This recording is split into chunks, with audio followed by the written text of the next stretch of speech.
दिल्ली की एक अदालत ने अपनी साली के साथ दुष्कर्म और अप्राकृतिक कृत्य के आरोपी जीजा को शर्तों के साथ अग्रिम जमानत प्रदान की है। इस मामले में अदालत ने आरोपी और शिकायतकर्ता के बीच हुई व्हाट्सएप चैट का हवाला देते हुए कहा कि उन दोनों के बीच सौहार्दपूर्ण संबंध थे, जिससे यह मामला संदेह के घेरे में आता है। सहायक सत्र न्यायाधीश विनोद कुमार मीणा ने इस मामले की सुनवाई की और आरोपी की अग्रिम जमानत याचिका पर निर्णय सुनाया।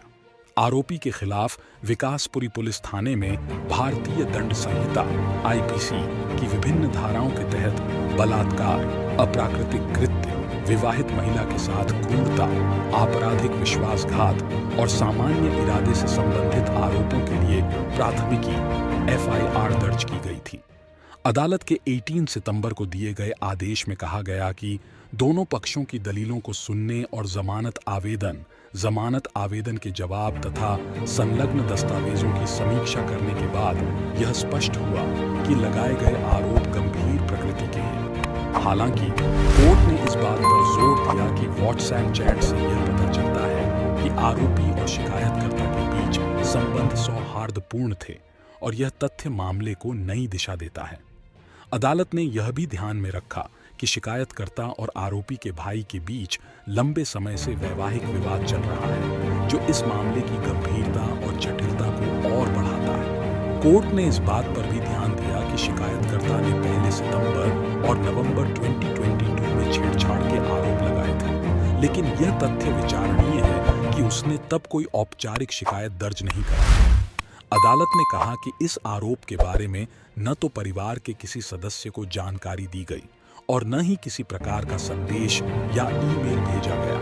जिससे मामला और भी संदेहास्पद हो जाता है। इस संदर्भ में अदालत ने आरोपी को अग्रिम जमानत देते हुए कुछ कड़ी शर्तें लगाई हैं। अदालत ने यह आदेश दिया कि आरोपी शिकायतकर्ता या उसके परिवार के किसी भी सदस्य को किसी भी प्रकार की धमकी नहीं देगा और पुलिस जांच में जब भी आवश्यकता होगी सहयोग करेगा। साथ ही गिरफ्तारी की स्थिति में आरोपी को 25,000 रुपए की राशि के पर्सनल बॉन्ड और श्योरिटी बॉन्ड जमा करने के बाद जमानत दी जाएगी।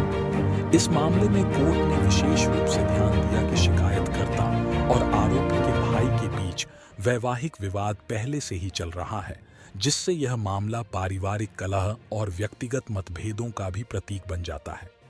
अदालत के अनुसार इन पहलुओं पर विचार करते हुए जमानत देने का निर्णय लिया गया है, लेकिन साथ ही कोर्ट ने यह भी कहा कि मामले की गंभीरता को देखते हुए जांच प्रक्रिया में किसी भी प्रकार की बाधा उत्पन्न नहीं होनी चाहिए और आरोपी को जांच के दौरान पूरा सहयोग करना होगा।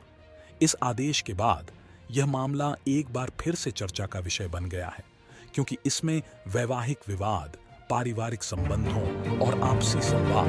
व्हाट्सएप चैट के महत्व को अदालत ने विशेष रूप से ध्यान में रखा है।